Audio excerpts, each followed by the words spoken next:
Justin Bieber enjoying the beauty of Iceland in his new music video, I'll Show You, the third single off his upcoming album, Purpose, which drops November 13th. I've heard the whole album, and Justin is our Artist of the Month. In more of my exclusive, he opens up about his first real love. You know her, Selena Gomez. Let's talk about some of the songs here. Sorry. It's too late now to say sorry. Son, it's more than just your body. Yeah. Songs about your love life. Seems a lot of songs about love and significant others. How much of this is inspired by Selena? A lot of it, dude. A lot of it. How many songs would you say? Probably like 3. 3? So now everyone's going to be listening. Is this one about Selena? Is this one about Selena? She was your first real love, First right? real love, yeah. Talked about living together. Moved in with her at a young age. It was tough, man. How hard was it to get over that? It was really tough. I don't know if I'm still over it yet. I think that I'm definitely like in another place, and I think we've definitely went our separate ways, and I love her and I want her to be awesome, but there's things that remind me of her, and yeah, it was my first real love. You worried that maybe you met her too early? Yeah, I wrote a song, actually, it didn't make the album, but it was called If I Would Have Met You in 5 Years. It's just like, how true is that? How many people go through life and end up meeting someone and it just feels so right, but it's just the wrong time? So many people can relate to that. How much of you hopes that she doesn't find anybody serious? You know, it always sucks when you see someone you love with someone else, but I just want her to be happy, honestly. I just want her to be happy. You still talk? Ever pick up the phone and just say, hey, what are you doing, and chat for a few minutes, or? Yeah. She's someone I love dearly, dude, and I'm never gonna stop loving her. I'm never gonna stop checking in on her.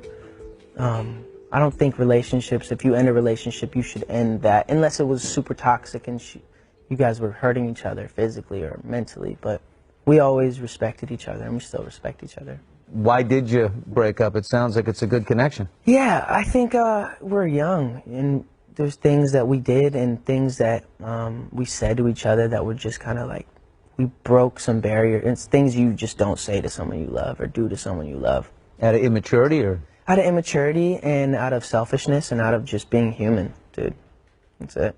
Justin's upcoming album, Purpose, reflects how hard the two work to rekindle the love. As for what's next for them, Justin's uncertain, but doesn't seem to rule out reconciliation. I don't know what happens in what's going to happen in the future. I think we both got to do some soul searching ourselves and figure out ourselves before we can just try to figure out each other. It's not over. What do you think? Justin is nominated for an American Music Award. Selena is set to perform, so they'll be seeing each other very soon. November 22nd on ABC. And then it just got to a point where I was looking in the mirror. I was so unhappy. I was so lonely. Felt so alone. Because I was just like, I can't trust anybody. So I started just acting out. Self-destructing a little bit? Just, yeah, feeling like I was invincible. Which explains why Justin ran into trouble. But shortly after his August 2014 brush with the law, in which he was charged with dangerous driving and assault, Justin began to turn his life around. Last Thanksgiving, he took his first major step to reconnect with his faith and his purpose in life. So it's no coincidence his new album, out November 13th, is titled Purpose. And now, as our Justin Bieber Artist of the Month series continues, Justin takes us to that pivotal turning point in his life. Something clicked. I don't know, one morning something clicked and I was like, yo, this is not me. And there's something that I have to do to, like, so I reached out to some people I really know care about me, and they brought me in. I stayed with their family for a couple months and literally just did regular stuff. Hung out with their family, ate dinner with them. Justin sought refuge with his friend and spiritual advisor Carl Lentz, who is the pastor of the Hillsong Church in New York. Justin has always been open about his Christian faith, and he says this time out from his life helped bring a sense of humbleness back. He put his arms around you? He put his arms around me, and the way he lives his life is really what he talks about. You know, he's not really just, hey, do this and do this. And like when I go to his home, I feel really loved. It's not your last screw up, whatever it was, you know. No. I mean, you're 21 years old. I'm gonna keep messing up. So what's the what's the outlook from you forgive yourself and yeah, of course, but you have to just like give it all you got. If you're not giving it all you got, you're just cheating yourself. If you give it all you got and you mess up, that's life, dude. Things are gonna happen. Going forward, I mean, is it? It's a renewed perspective on Yeah, life? it's a renewed perspective on people, on life, on judgment, on being secure in yourself. Justin is just a few weeks away from releasing his new album, Purpose, but his passion extends beyond the music. One thing many people don't know about Justin, he has granted more wishes through the Make-A-Wish Foundation than any other musician. You get yourself invested in a lot of, these children's lives. I think of one girl, Avalana Routh. You spent time with her in 2012. She was battling terrible brain cancer and she succumbed. Yeah. With so many kids that you touch, and if they lose this battle, it's hard. How hard is it to separate? It's really hard. That was one of the hardest things I think I've ever went through, was when Avalana passed away.